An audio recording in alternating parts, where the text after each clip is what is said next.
Okay guys, my name is Binyam Sahayiman. I'm a data engineer turning social problems and figuring out data solutions for it. So today I've built an event-driven GCP pipeline to analyze household economic welfare across Eastern Europe and the former Soviet Union. So this project solves the challenge of real-time monitoring of poverty and social assistance programs and their effectiveness in transitioning economies. So as you can see here in the diagram, this is the basic architecture of the GCP pipeline. So initially, the primary storage we used for here is the Google Cloud Storage. So when we upload a file, in our case it's a .csv file, into the Google Cloud Storage, it triggers using the function google.storage.object.finalize trigger. Whenever we upload a file into the GCS bucket, it triggers a cloud function. So this cloud function has many transformations. It cleans the numerical functions, turns the nulls into zeros, and does different transformations. And then as soon as these transformations are done, it is then loaded to the BigQuery, where it is cleaned and ready to be queried and used for analysis. And then after that, this data is linked directly to the Looker Studio, where it is easily visualized. So let's see a quick demo. Here is the Google Cloud Storage. We created a GCS bucket, which is similar to the S3 bucket in AWS. We have this bucket here, so we hit upload. So we upload our file, census.csv. Until this uploads, let's look at what happens. So as we've seen in this transformation, when a CSV file is uploaded, it triggers a function. So this trigger is an event trigger, specifically the google.cloud.storage finalized trigger. So as soon as it triggers this, transformations begin. So what are some of these transformations? First, we specified here an explicit schema for the BigQuery to prevent dirty data. And then we splitted our numerical values, and we've got some non-values in here. We just simply replace them with 0. We've also mapped some values. For example, the local column has values 1, 2, 3, corresponding to capital, other city, and rural city. So we've also have mapped the socio-economic labels here as well. And then continuing, we've also calculated derived columns, because knowing the income to expenditure ratio and per capita income are more telling of the poverty instead of just the income only. And then as soon as we finish transformation, at the end we check whether the file uploaded. Here are our safety checks. So some of our safety checks I've used the marker files. So this function import to BigQuery transform, this is the original function that's going to be executed using this cloud run function. So as soon as it's uploaded, it first checks if the file exists. So in the folder processed / the file name is .done.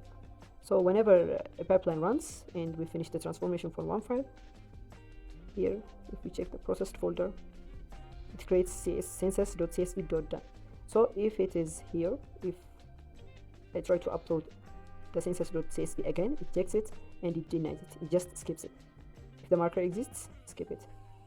Else, continue the transformations. And then we directly upload it and load it to the BigQuery as soon as we finish. So let's look at our logs to check whether this is successful. Here in the GCS bucket, I've already uploaded my file. And when we check here, it says triggered by upload. So whenever I upload, it triggered an action here. And then it downloaded it, transformation complete, loading to BigQuery. So when we go to BigQuery and we check our table right here, you can see the schema is already here. And when we go to the Looker Studio, which is directly linked, let me refresh it, all of our data should come here. BigQuery, we've connected it directly to our Looker Studio. So we've prepared some actionable insights in these dashboards.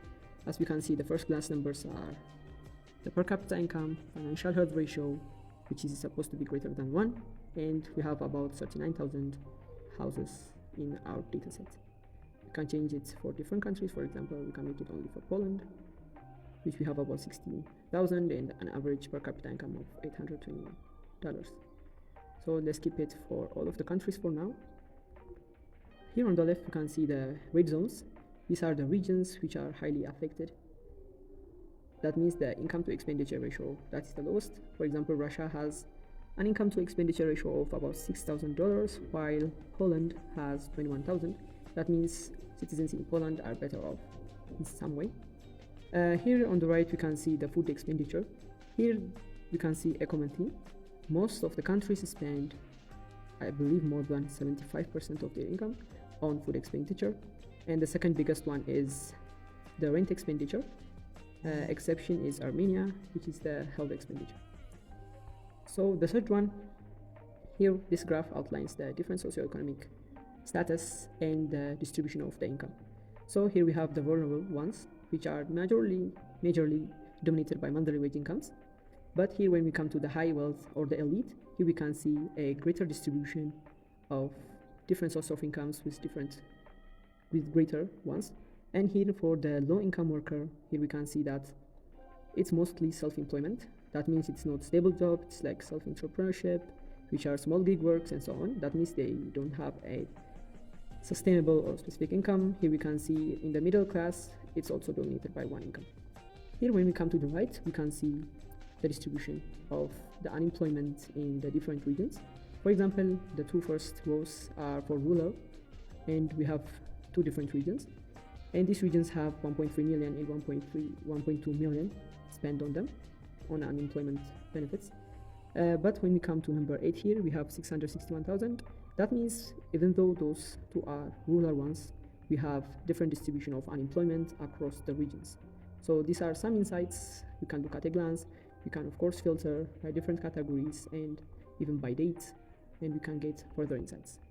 So to summarize, this is an end-to-end serverless efficient pipeline which takes our data, transforms it directly, and then loads it to BigQuery, where we can do further analysis using SQL, and then we have our actionable insights here. So this has been it. My name is Binyam. Thanks for watching.